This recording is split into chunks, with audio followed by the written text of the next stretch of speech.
Volunteers are so vital to the restoration work that we do. So vital that the restoration work probably just wouldn't happen. I mean, it's not feasible to do it without volunteers. The garden's mission is to conserve California native plants for the health and well-being of people and the planet. So it's that link, right, between the planet and the people, and people need to be actively involved in helping save the planet. Pretty much everyone at the garden works with volunteers. I think a lot of us feel like they're almost the heartbeat of the garden. We are such a busy place with so many pieces of our mission to fulfill, and we really couldn't do it without the volunteers. And I think it's awesome that with the Elings Park project, we get to involve existing volunteers, but also reach a whole different group of folks. But what we're going to do today as a group is a little bit of weeding, hand weeding, especially around all of these plants. So.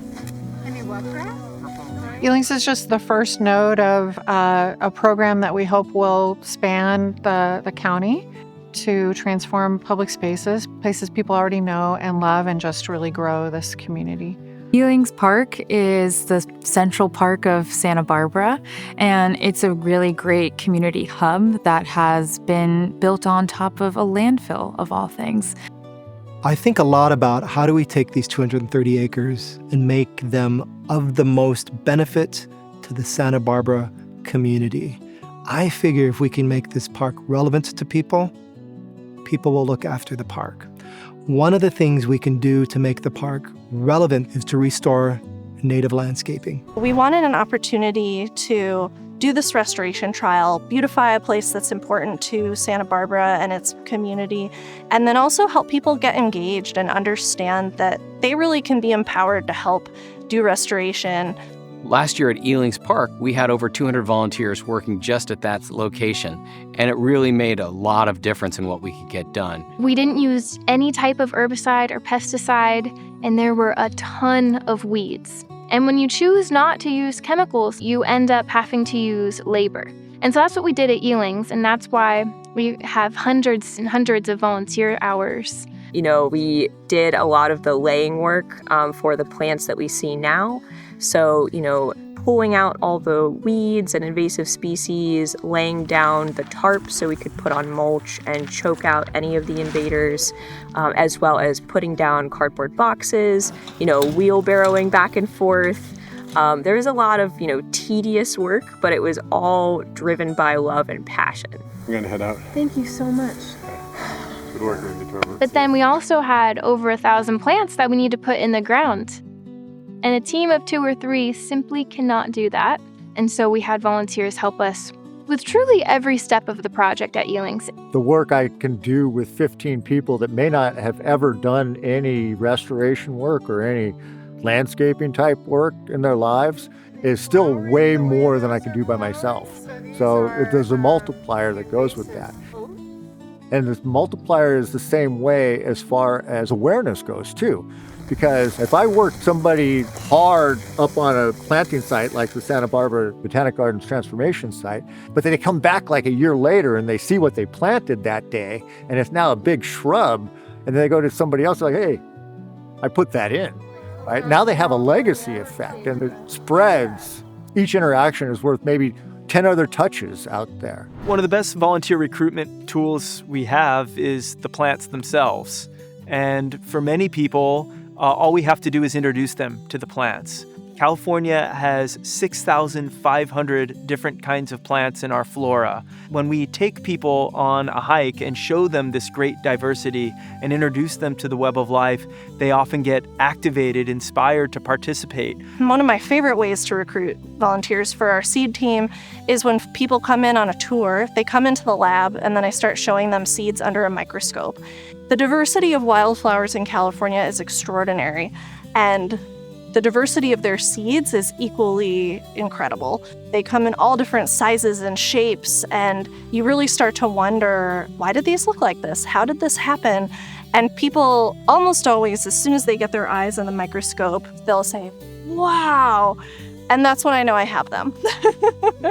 And I love that because it's just opening people's eyes to a different part of the world that they don't usually think about. This program really involves community building, and that starts from the very beginning. We had a series of community forums, just anyone really interested in this work at Elings. And then we started monthly nature walks, just to start to engage people to really look more deeply at this place that they know and love and see the interconnections in nature. We have had these fabulous monthly nature walks, first Saturday of every month, and you roll something out like this and you wonder who's going to show up, how popular will it be? And we've had between 25 and 40 people once a month.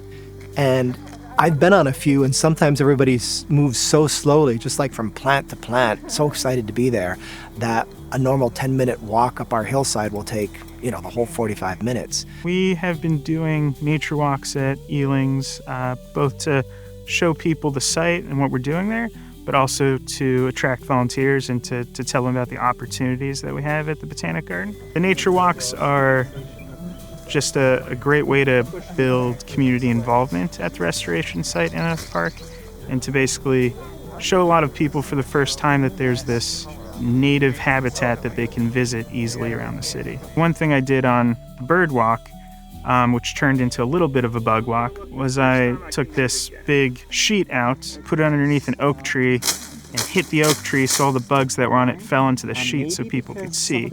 And just from doing that, a lot of people were amazed at how many bugs were right there that they'd never seen before.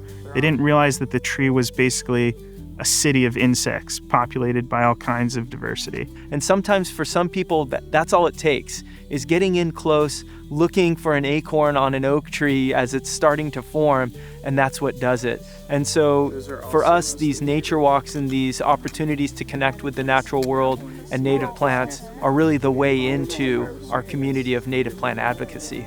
We have seen people start volunteering from the nature walks. We often end the nature walks up on the top of the mesa. We show people what we're doing up there, and sometimes they stay right then and there. Other times they'll come back. We ask them, do you want to be on our mailing list and get updates about the project? And that just leads to, more engagement. A lot of people are looking for personal connection and camaraderie. One thing that I love about the garden is that we're like-minded people. We're mission-driven people. We're all here because we want to do good in the world. People, they want to meet friends and socialize, but they also want to make change in the world, and we give them the opportunity to do that. It really felt like we were creating a community out there, especially when we were several weeks into it and we had the same people coming every week. And they expressed so much interest in learning about native plants, and I think that they really felt good about giving back to their community too. Quite a few of our volunteers are Elings Park regulars, and one even told me that he thought that it was just the right thing to do.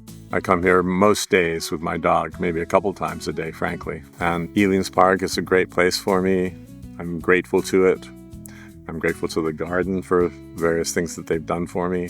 And so it's a little bit of giving back, but also it's a little bit selfish because I get to enjoy it all the time.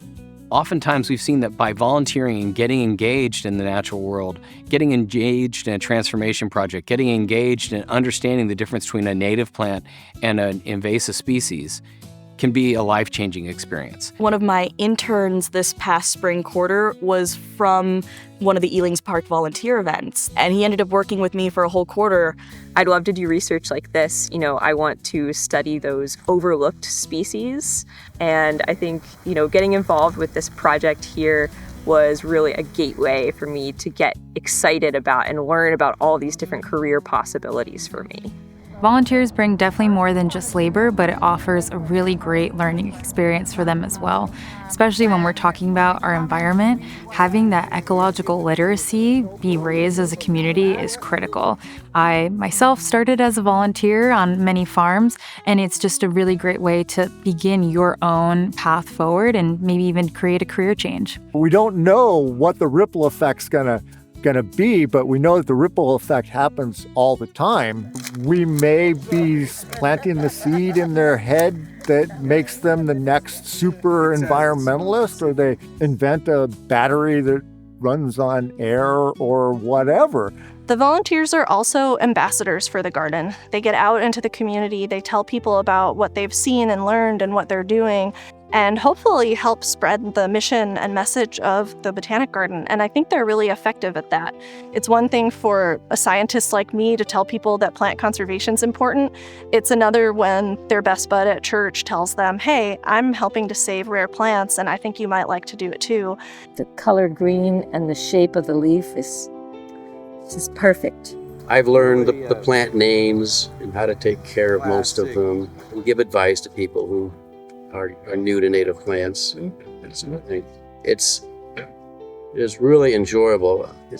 I hardly feel like you're working at all when you're volunteering with the garden. Every volunteer is a connection to a community that the garden might not directly be interacting with. It's hard to measure exactly how broad a single volunteer's impact is, but I think in some cases, they're major nodes going out into the community. It's important to work with volunteers because there's so much work to be done. It's about the garden building a community.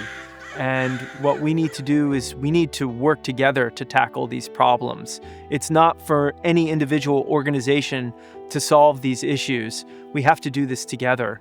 As we're working on these landscape transformation projects around the county, we understand that it takes an entire village to increase biodiversity. It's more than what we can do on our own. And so we work with some fantastic partners. Channel Islands Restoration is helping the Santa Barbara Botanic Garden with this project. We've been assisting with volunteer coordination, the field days. We are called in to handle the high-level invasive problems that Elings Park has and some of their beautification as well. We are a very small organization running a very large park. We can't do it without community partnerships. Channel Islands Restoration, the Botanic Garden, the Bucket Brigade. These are the community members that step up and make this park gorgeous. The Santa Barbara Botanic Garden is really, really strong in research. They have a lot of doctors who have done their PhDs in different areas of botany, and they know exactly what they're doing when it comes to setting up a research project like this. One of the benefits that we have from Channel Islands Restoration is our community outreach. So we have a lot of people who are already on our volunteer list, who have volunteered with us before, who want to be involved in these kinds of projects. Collaboration always makes these projects stronger because everyone brings something to the table, whether it's knowledge, whether it's just capacity of staff and equipment, whether it's their audience, right? So if we're trying to build community, we're drawing both the garden and Elings Park and CIR's community together. It is critical, especially in Santa Barbara County, for us to collaborate with other organizations that are interested in this work. The Community Environmental Council, the Botanic Garden, and many other partners are working on creating a biodiversity vision for Santa Barbara County. And what that means is how we can put biodiversity in the driver's seat for all of our initiatives. The result of this effort is not just a resilient habitat in a park somewhere, but a resilient community that we're all a part of. By involving the community in the restoration project and taking the lessons learned in those restoration projects into our front yards, our backyards, and our homes, our home landscapes become areas where not only wildlife can thrive, but so can we.